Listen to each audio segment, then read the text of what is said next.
বছর পর ভারতের মাটিতে পারফর্ম করার কথা ছিল বিশ্বখ্যাত পপ তারকার, কিন্তু শেষ মুহূর্তে সবকিছুই ভেস্তে গেল।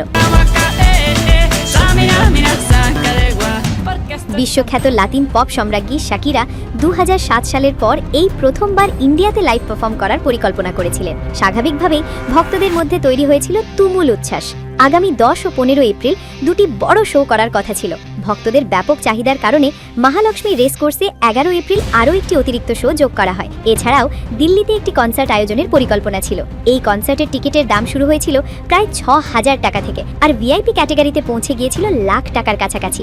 হাজারো ভক্ত ইতিমধ্যে টিকিট কিনে ফেলেছিলেন, অনেকে বুক করে ফেলেছিলেন ফ্লাইট আর হোটেলও। কিন্তু হঠাৎ করেই আসে দুঃসংবাদ, নিরাপত্তা উদ্বেগের কারণে পুরো সফর বাতিল করা হয়। আয়োজকদের পক্ষ থেকে জানানো হয়, পশ্চিম এশিয়ায় চলমান সংঘর্ষের কারণে নিরাপত্তা ঝুঁকি তৈরি হওয়ায় এই সিদ্ধান্ত নিতে হয়েছে। বিবৃতিতে আরও বলা হয়, শিল্পী ও দর্শকদের নিরাপত্তাই সবার আগে।